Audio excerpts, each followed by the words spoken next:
Ash's Chocolate Company. We don't recall ever seeing Ash's. We know about Whitman's and Palmer's and a few others. So we're going to check out this Ash's Chocolate Company.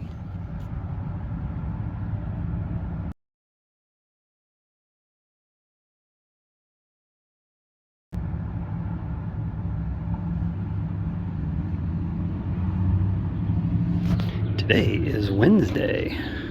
Asher's chocolate you can buy almost anywhere. I did see it available in the Northwest where I'm coming from in Oregon, but I've never seen it available in the stores. So I've just got to keep my eyes open and see if I can find their candy.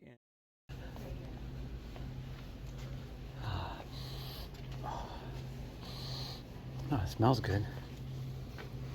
Hurt chocolate. Maybe it's damaged stuff. That's what my wife thinks. Things that were imperfects, maybe?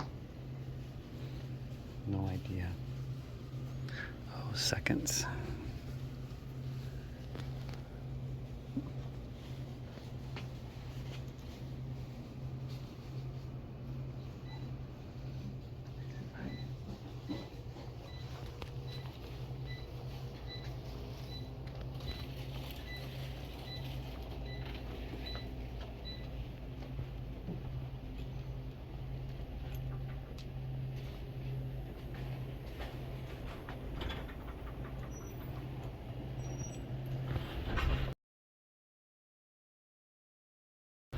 They do have an observation window.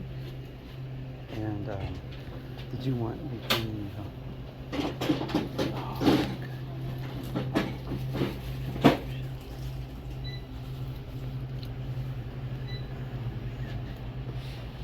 looks really good.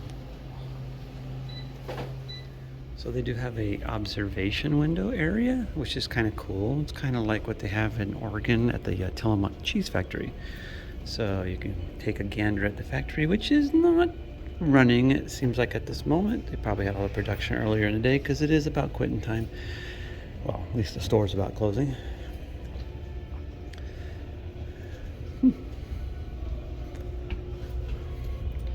Must be nice and cool in there to keep that chocolate from melting.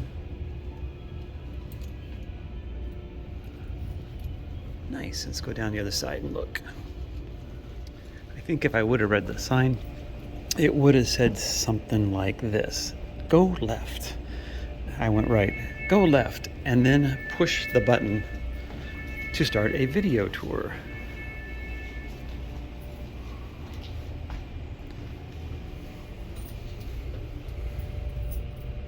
Lots of powdered sugar.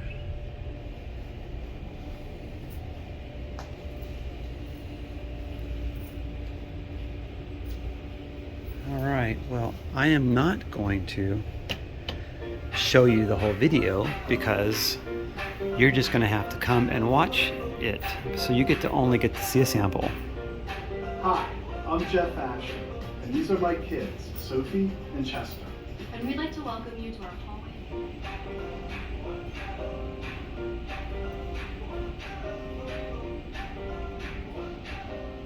Millions of chocolate connoisseurs have been built over our caramel. This seems to be one of the chocolate waterfalls, and they look like they're working on it. And then your candies go over to another conveyor belt there when they have chocolates to drench.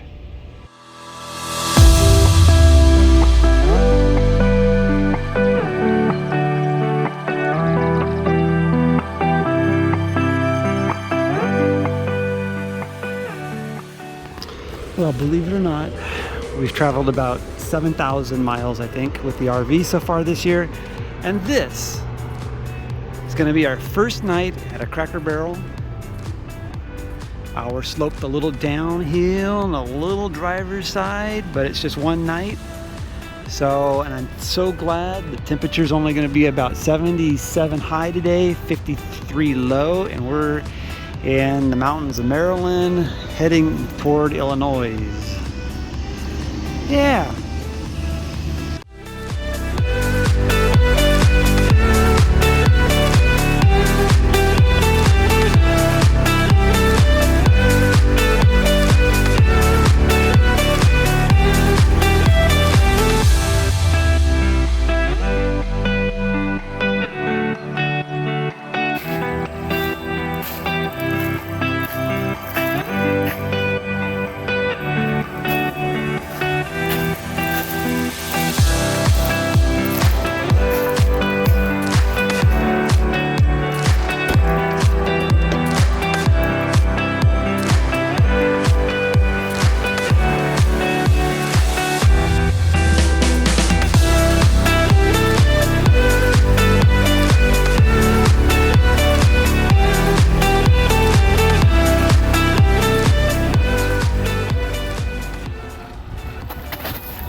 Oh.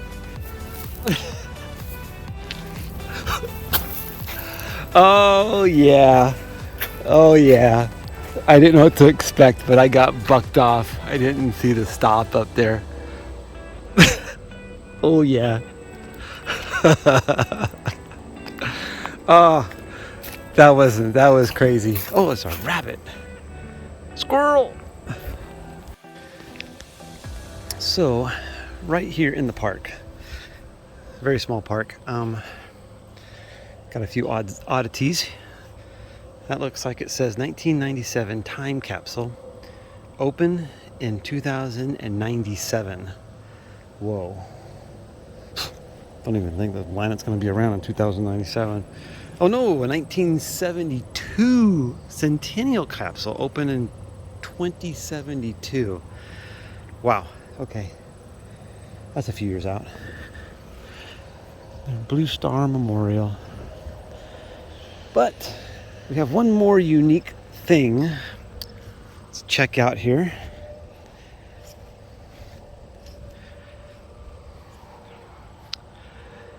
Site the first train robbery in the West committed by the notorious Jesse James and his gang of outlaws in 1873. Interesting, because the train runs, there's the bridge, train runs right there, underneath that bridge. Interesting fact. I wonder if it's really true.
Today is going to be one of my most scariest drive days because I'm going to probably the biggest winds that I have had to drive in so far. I think the highest winds I've driven so far has been maybe 13, 15 gusts, something like that. Today is going to be like 22, 23 for about an hour drive. So it's going to be scary for me today.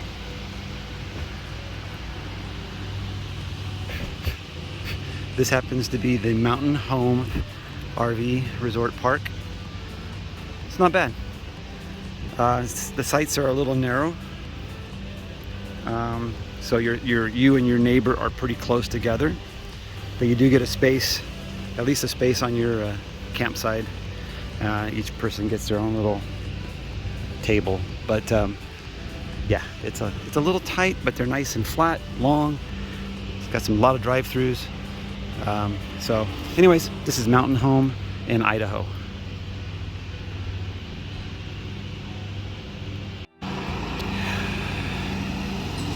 That tree right there, just a branch just cracked a little while ago off this tree. Fortunately, I don't have any of those under me, and the trees that are under me are kind of wind sheltered by the bigger ones over there. So feel kind of safe, at least where I'm at the moment. But we're getting ready to move out and on to my scary ride.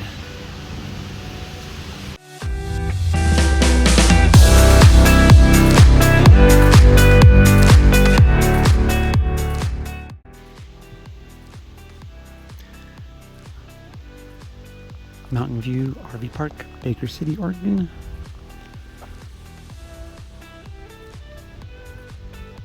A lot of pull-throughs. We're in a back in sight here. They have a cute little decorative store, general store and office area up here. Wash house.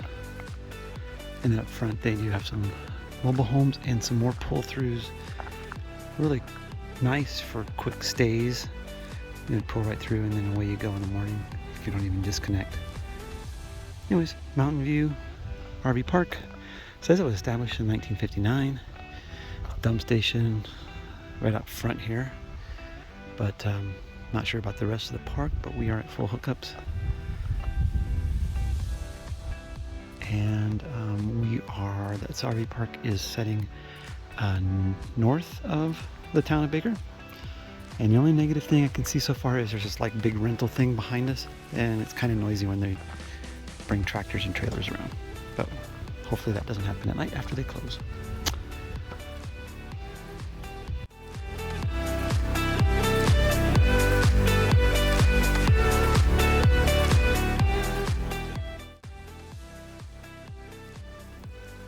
My wife and I made a stop to Sumpter, Oregon. Sumpter is located in the northeast area of Oregon, very close to Baker City. You will call Sumpter a living ghost town, as there are very few residents in the small town of Sumpter. Gold was discovered in 1862 and brought the gold rush to Oregon. What we're seeing in this video is the Sumpter Valley Dredge.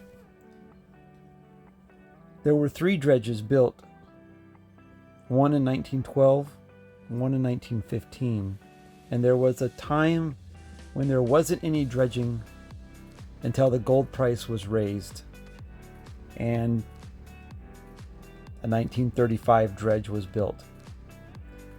The first 2 dredges, the older ones, were disassembled, but the third one, the one in this video, remains. It is on the National Register of Historic Places.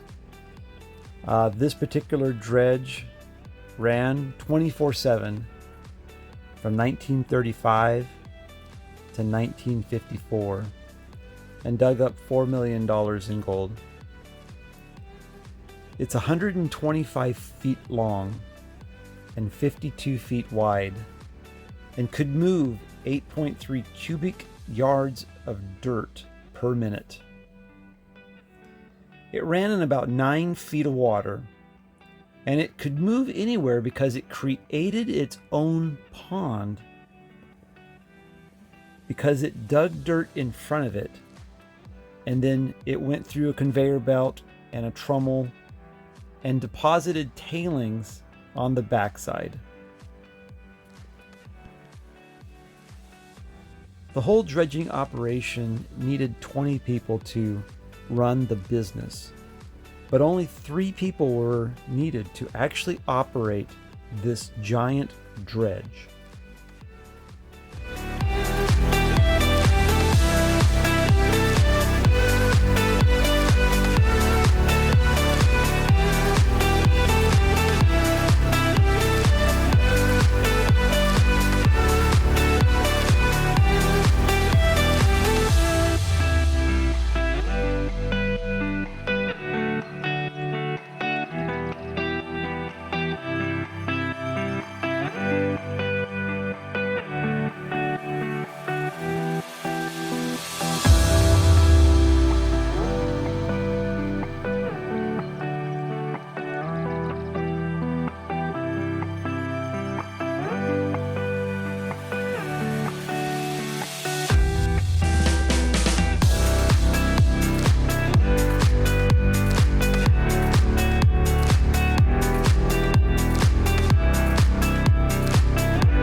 Yeah, Baker City is really nice little town. The main street here that you're seeing is cute. It's very walkable.